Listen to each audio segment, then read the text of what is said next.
नमस्कार साथियों, मैं आपका दोस्त सहन सिंह। और साथियों, आज हम इस वीडियो के माध्यम से आप लोगों को बताने वाले हैं कि अगर कोई भी व्यक्ति किसी भी तरीके से किसी की ज़मीन पर आपका कब्जा कर लेता है या फिर किसी की ज़मीन पर कोई भी ऐसा अवैध कब्जा कर लेता है, तो उस कब्जे को कैसे वह व्यक्ति हटवा सकता है। किसी की भी ज़मीन है, उसकी ज़मीन उसके दादा परदादा की ज़मीन है या फिर उसके पिता की ज़मीन है, कोई भी पुश्तैनी ज़मीन है और उस पर कोई व्यक्ति अवैध कब्जा कर लेता है, तो ऐसी स्थिति में उसको कब्जा कैसे हटवाना है, उसे क्या करना है जिससे कि कब्जा उस ज़मीन पर हट जाए उस व्यक्ति का और जिसकी वह ज़मीन है उसको कब्जा मिल जाए।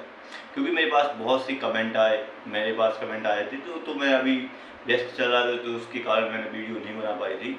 तो मैं उनको भी बताने वाला हूँ कि किस तरीके से अगर आपकी पूरी पुश्तैनी ज़मीन है उस पे से आप कब्जा हटवा सकते हैं और आपको क्या करना है और कौन सी प्रोसेस अपनानी है। दोस्तों, अगर आपकी कोई ज़मीन पर कब्जा कर लेता है, कोई खानदानी ज़मीन है, आपकी पुश्तैनी ज़मीन है, आपके दादा परदादा की ज़मीन है और उस पर कोई कब्जा लंबे समय से किए हुए 10-12 साल हो चुके हैं, 20 साल हो चुके हैं और आपके पास उस ज़मीन के दस्तावेज हैं, आपके पास प्रूफ हैं, आपके पास डॉक्यूमेंट हैं और ऐसी स्थिति में भी वह व्यक्ति उस ज़मीन पर कब्जा किए हुए है।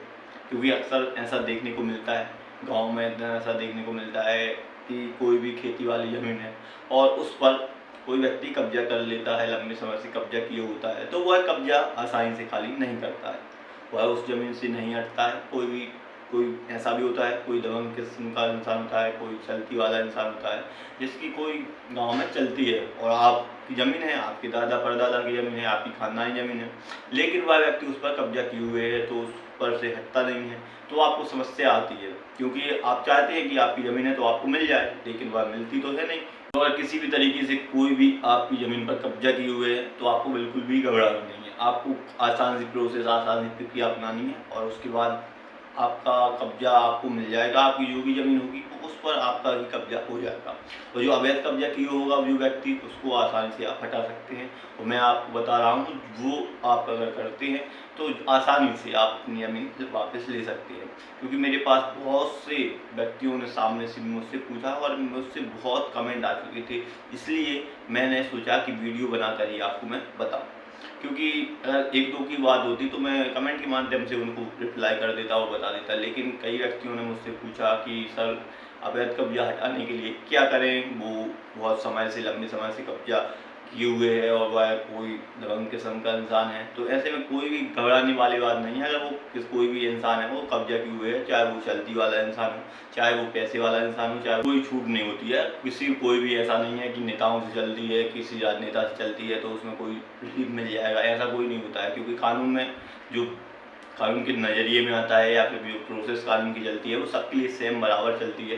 वो सबूतों पर मान्य रखती है, आपके एविडेंस जो होंगे वो उस पर कानून प्रक्रिया चलती है, ना कि कोई नेताओं से या फिर चलती वाले या फिर पैसे से। क्योंकि अधिकतर व्यक्तियों को ऐसा लगता है कि पैसे से कानून चलता है, पैसे से कानून चलता नहीं है। पैसे से प्रोसेस चलती है कानून की। पैसे से ऐसा नहीं है कि आपके पास पैसा है, क्योंकि कई पैसे वाले आपको इंसान पता है कि कानून के पंजे में फंस कर जेल में भी डले हुए हैं। तो पैसे से कानून नहीं चलता है, कानून सबूत एविडेंस से चलता है। तो अगर आपके पास कोई भी सबूत होगा, एविडेंस होगा, तो आपके पक्ष में फैसला होगा। कोई भी मैटर हो, कोई भी मामला हो, ऐसा नहीं है कि पैसा हुआ किसी सामने वाली पार्टी के पास तो आप कुछ नहीं कर सकते। क्योंकि अधिकतर व्यक्तियों को मैंने ऐसा देखा है कि वो आवाज़ नहीं उठाते हैं। अधिकतर व्यक्ति ऐसा सोचते हैं कि सामने वाली पार्टी के पास पैसा है, पैसे वाली पार्टी है, तो मैं उसका कुछ भी कर सकता हूँ। क्योंकि मैंने अधिकतर व्यक्तियों को ऐसा कहते हुए सुना है और मैंने देखा भी है कि कुछ लोग ऐसा कोई केस भी नहीं करते हैं कि वो तो सामने वाला पैसे वाला है, कभी ना कभी कहीं ना कहीं से बच जाएगा। मैं आपको बता दूं कि पैसे वाला होगा तो थोड़ा बहुत हेल्प हो जाएगा, हिंट हो जाएगा, लेकिन ऐसा नहीं है कि वो बच जाएगा। क्योंकि कानून में पैसे वाले भी होते हैं जो, उन्हें भी सज़ा होती है। क्योंकि अधिकतर आप देखते होंगे हमारे जो कानून में कभी भी ऐसा नहीं हुआ है कि भेदभाव होता है। पैसे से थोड़ा वो हो जाता है कि हाँ, सज़ा कम हो जाती है, ये हो जाती है, वो केस आपका सेशन कोर्ट में लड़ा, फिर उसने हाई कोर्ट में लड़ा, फिर सुप्रीम कोर्ट में लड़ा, कहीं ना कहीं उसको रिलीफ मिल जाती है। लेकिन ऐसा नहीं होता है कि वो निश्चित तौर पर बच जाए।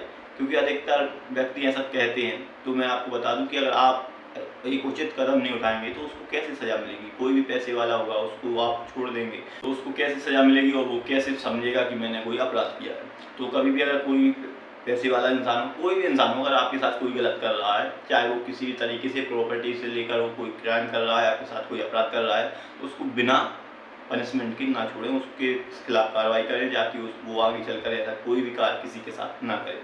तो यह तो हुआ जो मैंने आपको बताया, मेरे मन में आया था कि सब लोग ऐसा सोचते हैं कि पैसे वालों के लिए कानून अलग है और जो पैसे वाले नहीं हैं उनके लिए अलग है। कानून सबके लिए सेम है, आपको बस उसकी प्रक्रिया उसके पास जाना होता है। कभी भी अगर आपको न्याय चाहिए तो आपको वहाँ जाना पड़ता है, वहाँ पर आपको अप्लाई करना पड़ता है, आपको देखना पड़ता है कि कानून की क्या प्रक्रिया है, वो ही आपको अपनानी पड़ती है, आपको निश्चित ही न्याय मिलता है।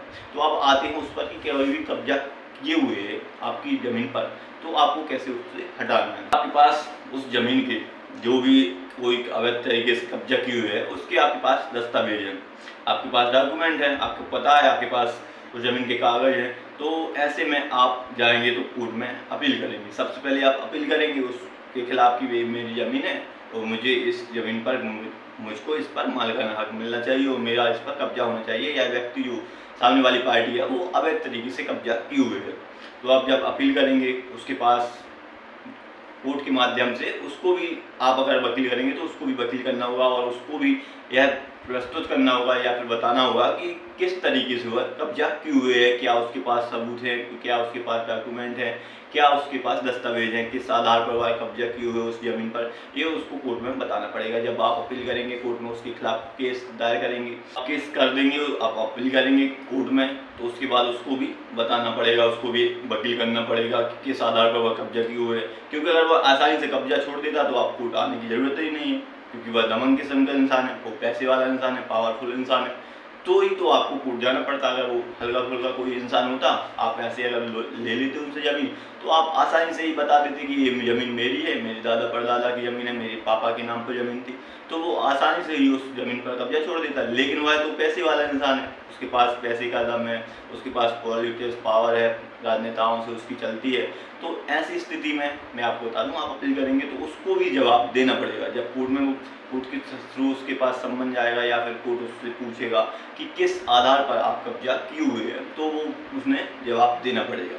जब वो जवाब में देगा कि किस आधार पर कब्जा किए हुए हैं, क्योंकि उसके पास डॉक्यूमेंट तो है नहीं, आपके पास आपकी ज़मीन है तो आपके दादा परदादा के नाम पर है। या फिर आप सबसे पहले यह भी कर सकते हैं कि आप FIR भी कर सकते हैं उस व्यक्ति की कि यह अवैध तरीके से कब्जा की हुई है, अगर आप करना चाहते हैं, या फिर अगर आप सिविल कोर्ट के माध्यम से अपना मैटर हल करना चाहते हैं तो भी आप कर सकते हैं। और अगर आप FIR दर्ज कराना चाहते हैं, आपके पास एविडेंस है, तो आप FIR दर्ज भी करा सकते हैं अपने निकटतम थाने में और उसके खिलाफ FIR दर्ज करा सकते हैं कि यह अवैध तरीके से कब्जा किए हुए है। अगर आपकी पुलिस स्टेशन में बात बन जाती है तो और अच्छा होता है कि पुलिस के माध्यम से कि यह किसी भी तरीके से, अगर लंबे समय से वो कब्जा किया होगा तो फिर आपको कोर्ट ही जाना पड़ेगा, पुलिस स्टेशन में बात नहीं बनेगी, क्योंकि वह प्रतिकूल कब्जा का दावा प्रस्तुत कर सकता है कि मेरा लंबे समय से कब्जा है। तो इस तरीके से आपकी पुलिस ज़मीनी मामले में ज़्यादा हेल्प तो नहीं करती है, लेकिन अगर आप हो सके तो आप FIR उसकी करा सकते हैं। अगर कोई भी 1-2 दिन का कब्जा है, महीना 2 महीने का कब्जा है, तो आप उसकी FIR दर्ज करा सकते हैं, उसके खिलाफ आप कंप्लेंट दर्ज करा सकते हैं। और अगर थोड़ा लंबा समय हो चुका है, 2, 5, 10 साल हो चुके हैं, 12, 15 साल हो चुके हैं, तो फिर आपको सिविल कोर्ट के माध्यम से केस जीतना होगा। उसके खिलाफ आप जो भी कानूनी प्रोसेस होगी वो आप अपनाएंगे, आप एक एडवोकेट अच्छा सा करके, आज एक अच्छा सा वकील करके और कानूनी प्रोसेस के जरिए या कानूनी प्रक्रिया अपनाकर उसके खिलाफ जो भी आपके पास दस्तावेज हैं वो उस ज़मीन के या फिर उस व्यक्ति के खिलाफ आप बता सकते हैं कि यह अवैध तरीके से कब्जा किए हुए है, इसको 2-5 साल हो गए हैं, 10 साल हो चुके हैं, ये कब्जा नहीं छोड़ रहा है किसी भी तरीके से, तो आप कोर्ट के माध्यम से केस जीत सकते हैं और अपने जो भी ज़मीन है आपकी वो आप ले सकते हैं। तो किसी भी तरीके से सबसे पहले आपको कोर्ट के माध्यम से आपको अप्लाई करना होगा, अपील करनी होगी। फिर मैं आपको बता दूँगा, आप ऐसा है कि कोई भी खेती वाली ज़मीन है उस पर वह आपके पक्ष में फैसला नहीं आया है, तो आप CRPC का जो धारा 145 हुआ करती थी, अब जो BNSS की धारा 164 हो चुकी है, उसके तहत आप उस ज़मीन पर जो भी कार्य हो रहा है उसको रुकवा सकते हैं कि इस ज़मीन पर अभी किसी के पक्ष में फैसला नहीं आया है, तो इस पर जो भी कार्य हो रहे हैं वो रुक जाए। या खेती वाली ज़मीन है तो उस पर ना खेती की जाए अभी, जब तक किसी के पक्ष में फैसला ना आ जाता। तो किसी भी तरीके से अगर ऐसा कोई कार्य हो रहा है, कोई आपकी ज़मीन पर कब्जा किए हुए है, तो आपको आसानी से प्रोसेस अपनानी है और आप अपनी ज़मीन पर अपना कब्जा ले सकते हैं।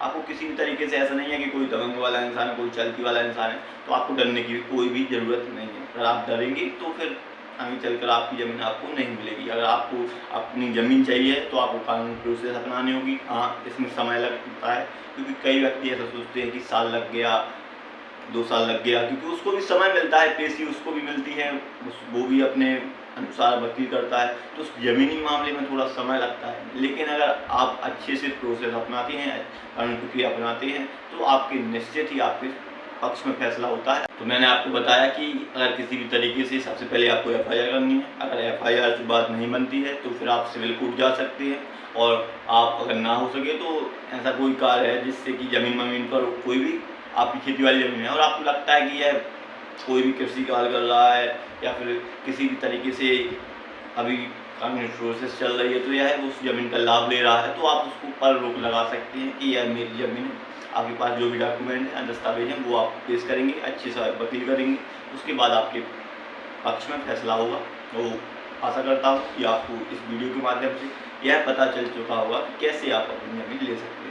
और अगर आपको कोई भी डाउट है, कोई भी प्रश्न है, तो आप हमसे पूछ सकते हैं। निश्चित तौर पर हम आपके कमेंट बॉक्स के माध्यम से आपको रिप्लाई देंगे। अगर आप हमें से कोई भी सवाल पूछते हैं, थोड़ा समय लगता है क्योंकि कहीं कोई भी कार्य है, कोई भी कार्य करने में व्यस्त है, तो थोड़ा समय लग सकता है, लेकिन हम आपको जो भी प्रश्न होगा उसका आंसर जरूर देंगे। और अगर किसी भी तरीके से इस वीडियो के माध्यम से कोई भी ऐसा प्रश्न है या फिर कुछ समझ नहीं आया है, तो आप हमसे पूछ सकते हैं, हम उसका भी रिप्लाई देंगे। और अगर आपको यह वीडियो पसंद आई हो तो वीडियो को लाइक कर दें और इस वीडियो को अपने दोस्तों में ज़्यादा से ज़्यादा शेयर करें। और अगर आप हमारे चैनल पर पहली बार आए तो चैनल को सब्सक्राइब जरूर करें। फिर मिलते हैं दोस्तों नेक्स्ट वीडियो में, तब तक के लिए जय हिंद, जय भारत।